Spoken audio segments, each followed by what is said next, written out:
Hello and welcome to the return of the Rangers Women's Supporters Group podcast.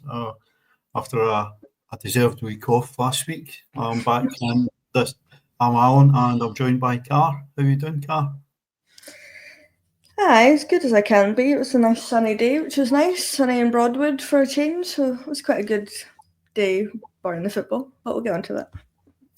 Yeah, it is nice not to be coming in and complaining they've been freezing cold after an afternoon in Broadwood, but lovely day in the sunshine, possibly spoiled a wee bit by a game of football almost breaking out. But going into the game, obviously saw some changes to the team from last week.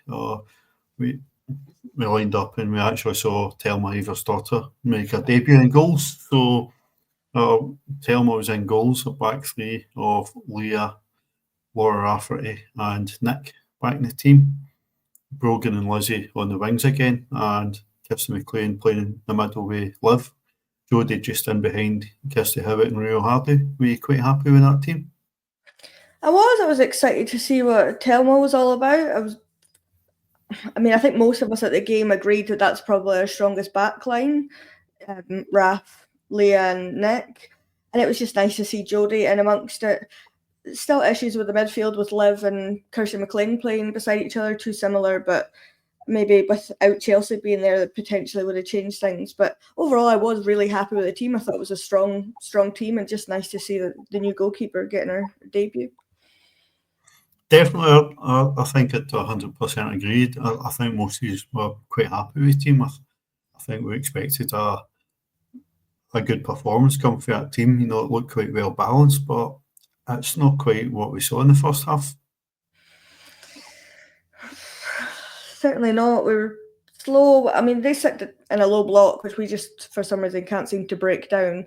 We created some half chances, but nothing really clear cut. And we were taking forever trying to walk it into the back of the net, not taking shots from distance. Same old story, really. If anybody watched the game last week, it was the same story then. So it was just a kind of frustrating first half, and it seemed like nobody was really moving for each other, which again has just been the story of March. Seemingly, it's just so frustrating, and you could see Joe was even getting really annoyed at them because he didn't seem to be listening to what she wanted to do, but which is a bit confusing if she's telling them to play a certain way and they're playing a different way. But it's what it is. Went in 0-0 at halftime. Yeah, I think the biggest thing we could look at probably from the first half was what we saw from Thelma. So I think it was quite encouraging that she was keen to get the ball moving quite quickly, and she was very aggressive in terms of her attempts to come for a ball. But what was your thoughts on her? Yeah, other than that was the second half. So the first half she was fine. Her distribution was all right. She was very aggressive and shouting at the team and telling them to get forward, get up, and to move, which obviously Jenna and Vic do that as well. But it was interesting to see.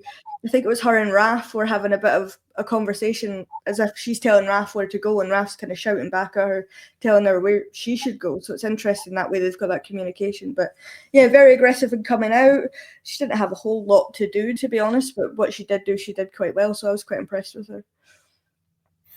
Definitely, but very disappointing first half, and we've kind of skipped over it pretty quickly because there really was not much to talk about. But we surprised that there was no changes at halftime. Joe's made a few changes at halftime before.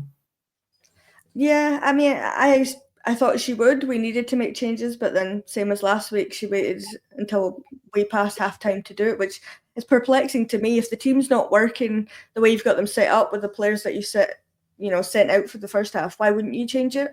It's a cup game, so anything can happen. They could have gone 1-0 up and sat in even deeper than they were and defended for their lives and potentially put us out. So we needed to make changes, and they didn't come, which is bizarre to me when you've got the opportunity to do it. But maybe she was just giving them a bit more time to take in what she said at halftime and go out and do the instructions she was given. But that didn't happen until she made the changes, which is bizarre to me. But yeah, and it was maybe about 64 minutes before we made our first subs. Katie Wilkinson came on, Chelsea Cornick came on, and Camilla Fay came on. Making way was Kirsten McLean, Rio Hardy, and Lizzie Arnott had went off. So I can't remember if it was before or after substitutions. We seemed to very much get away with one after a mix up in our box. I've not seen it back, but it looked like Spartans had a very, very solid claim for a penalty.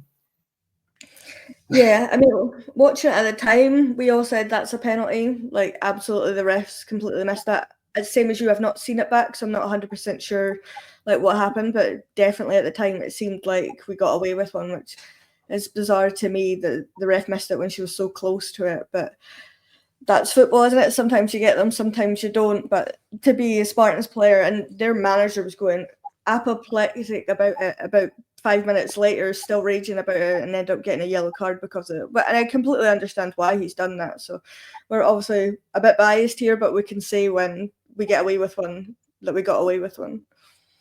Yeah, I think we were all in agreement that looked like a penalty. Obviously, we were at the other end of the park, but what was maybe quite telling was none of the Spartans players seemed particularly upset, which I thought was a wee bit strange given how upset their manager was. Yeah, I don't know, but sometimes teams do that, don't they? Where they just think, well, she's not giving it, so me shouting at her is not going to actually change anything. So maybe they just thought it wasn't worth it, or maybe it's not. Maybe we've looked at it from the angle we were at and thought it's a penalty, and it's actually not been one. But we won't know until we see the highlights for sure, if they even include it in the highlights. Right enough. They do have a bad habit in not including these incidents, but we've spoke quite highly of Camille Lefay lately, and she really did change the game. Yeah, I mean, fresh legs, good movement, wasn't scared to get forward, was creating space for herself, which a lot of the players hadn't been doing before, like for the first 65 minutes, which is always nice to see when a player comes on and wants to kind of grab it a bit. And, it didn't take her long. Well, I actually don't have the time written down, so I don't know how long she was on, but it didn't seem like that long that she was on. And, she scored the first goal for us. But class wee player, got good movement, gets stuck in. I really don't understand why she's not played more than she has.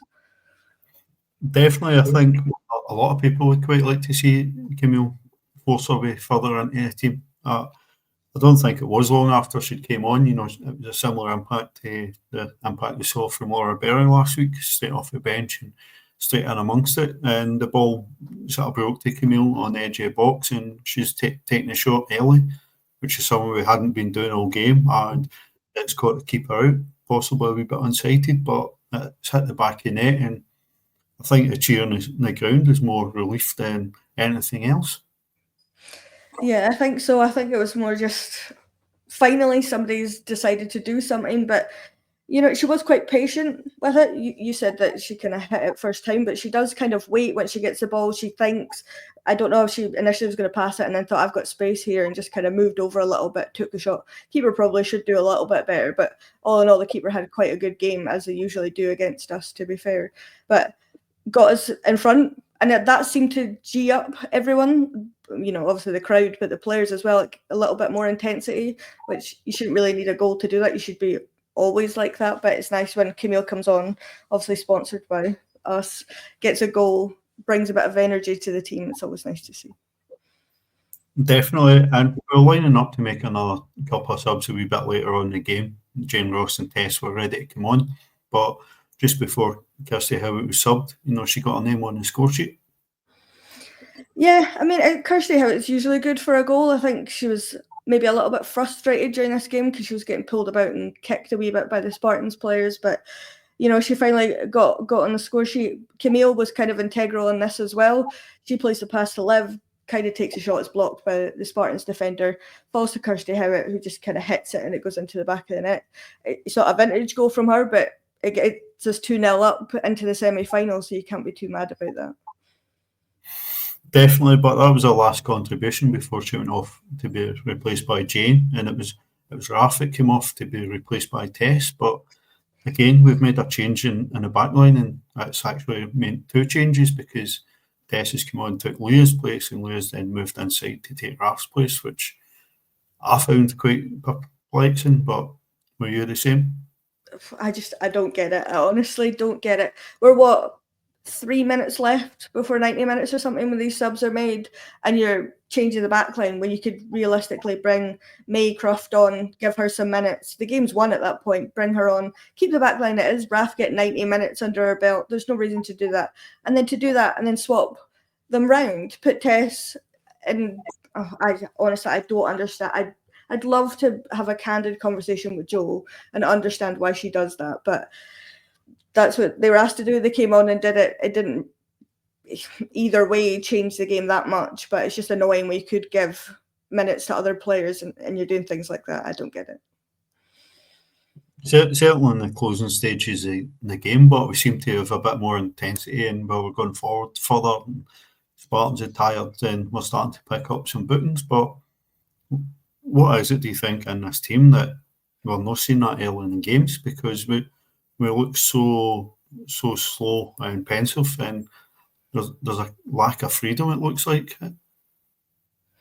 Yeah, I mean, we said it at the game, they're too rigid. It's almost like they've been told, backline, you're to do this, midfield, stay in your positions and do this, and nobody's moving for each other. I mean, how often last season, the season before, did we say that overlap of the fullback and whoever was on the wing was our most creative outlet half of the time? And we're not doing that anymore. Brogan looks like she doesn't want to take a player on to go up, but it's almost like she's been told, just stay there and pass the ball about instead of actually taking, which she did do occasionally when we did get further up the pitch. But I genuinely I don't understand what it is. Is it overcoaching? Have they been given too many instructions and it's causing them to overthink? So they've all just kind of gone into their shells a bit and I'll just stay here, I'll pass the ball, someone else can kind of take ownership, so to speak. It's bizarre. I don't get it, because we were much better than that. Well, I think we're much better than what we're showing right now, but I think you're probably spot on with the too rigid, too much over coaching. You see how long it takes us to take throw-ins, get ball and play, and corners are very much the same. You know, it's got to wait to people in certain positions and then move the ball and then change angle and then move the ball again before putting the ball in the box. You know, we're seeing that quite a lot and really slowing down the play when we could actually be turning teams around. But I think with Brogan and probably with Lizzie, they're dropping deeper to get the ball as opposed to trying to get in behind, because they're getting into lots of space and not seeing the ball. You know, the ball's not going quick enough when they are in space. And, you know, you've heard the murmurs in the crowd and people are getting a wee bit frustrated and they want the ball moving quicker. And everybody at the side can see the space they're in, but the ball's not going forward. So both the wingers are dropping deeper and trying to get on the ball, and that's just pulling the team deeper. So hopefully that's something that we play our way out of, because on paper, Spartans was the last time we'll play a bottom six team this season, unless we get a draw in the semi-final against Aberdeen. Yeah, they need to figure it out. But what confused me then, if we're thinking that's the case, when Camille comes on, Joe's shouting out, get wider, get out to the touchline almost, get as wide as you can. But then in the first half, she wasn't doing that with Lizzie and Brogan. So is it certain players are only allowed to do that? Is that what they're being told? I don't understand. But, you know, there was a moment we had, like, in the first half where we did play quick football. There was quick passing. There was good movement. It didn't go anywhere, but we did it. And I thought, oh, we're back. This is it. Like, we've figured it out. And then immediately just went back to the slow, tepid, side-to-side playing almost in a horseshoe around the box and then it not going anywhere. So we do have the capability of doing it, but for whatever reason, we're not doing it. So I don't know.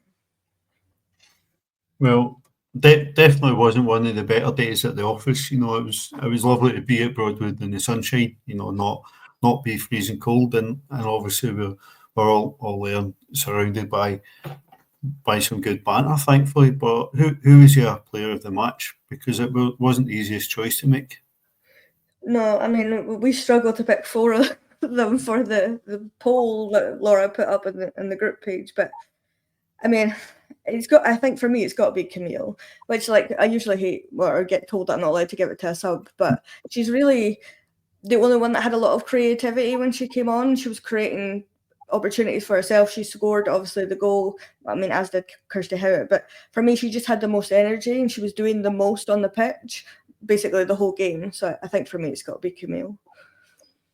I would absolutely wholly agree with that. I think that even the dig and fight that Camille shows, I mean, she's built at the side of a fiver.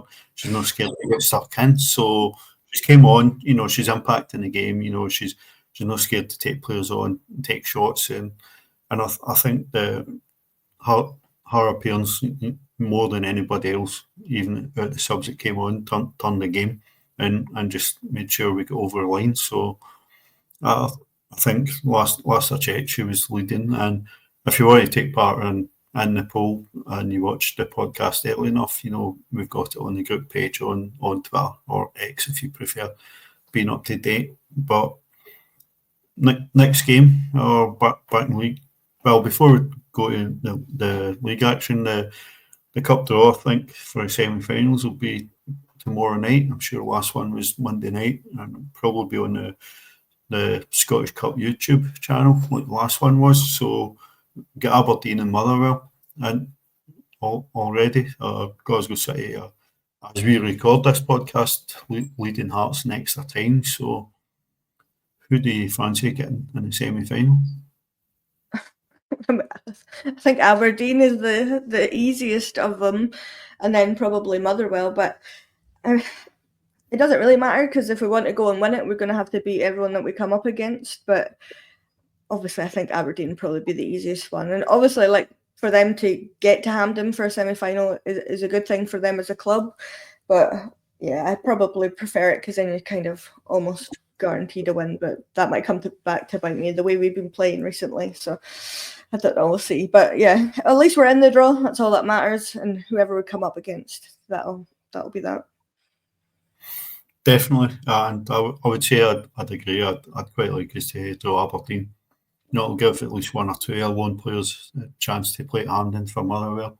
Yeah. I remember if Felix got tied or not, but certainly young Sophie Black could be able to play. So, but speaking of Motherwell, that's who we're up against as we start the final 10-game run in the top six. So away at K Park, 4:00 next Sunday. It will almost certainly be exclusively pay to gate, usually is at K Park. Do you think we step up and improve on what we saw today? I mean, we have to. We don't really have a choice. We have to step up and be better than we were. Motherwell are a team that are quite good at sitting in, being defensively sound and hitting on the counter. They're in the top six for a reason, so we have to come our A game. Ailey is cup tied, by the way. She didn't play today because she is cup tied, so unfortunately for her, she wouldn't be able to play at Hampden, but that is what it is. Yeah, I don't know. I mean, this team seems to do it where they have two bad games back to back and then they really kick on. So maybe that's the 2 games back to back, Hearts and then today Spartans, and then we'll just kick on for the next 10 games and be on fire and we'll go and win everything. But we'll have to definitely pick it up. And you can tell the players are a bit kind of down about their performances recently. It's telling, I think, that way. But yeah, we definitely need to pick it up against Motherwell. And if we get an early goal, if we start quickly and get an early goal, we'll be fine. But we've not been doing that recently. So that would be nice if we could change that.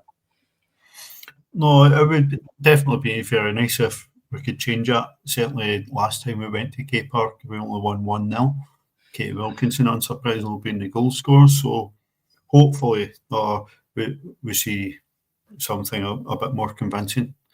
I won't ask you for a score prediction. We'll just obviously come in from today's game, but do you see many changes in the team? I assume Jenna or Vic will be back in goal. Based on the law of averages, it will probably be them that will be changed around.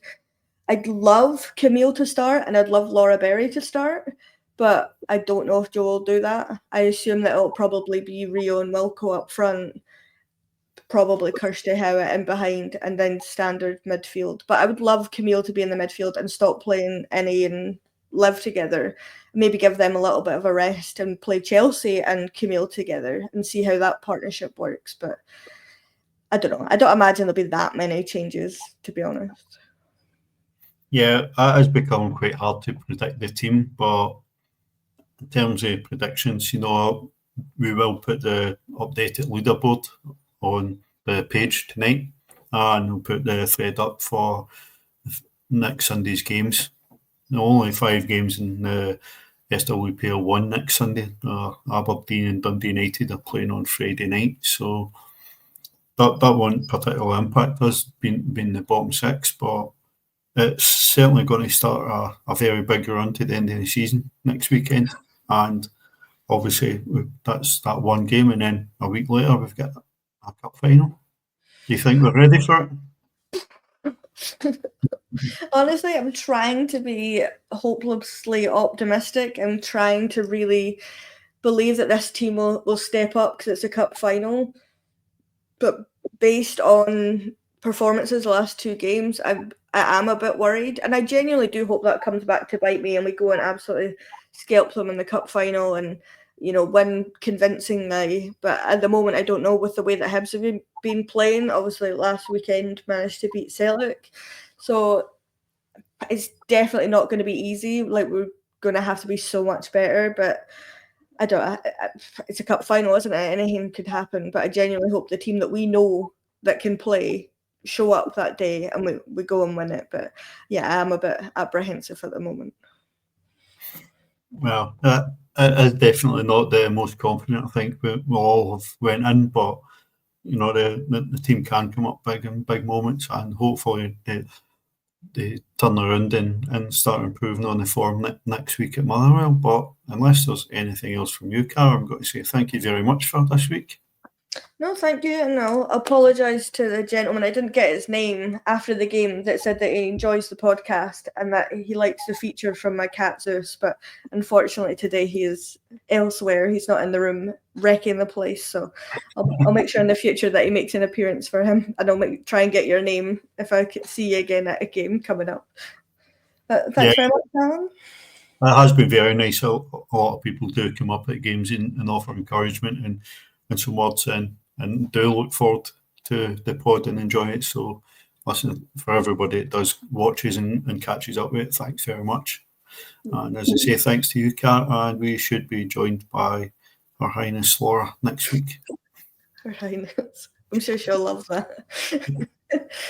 Right, our folks, we'll see you next week.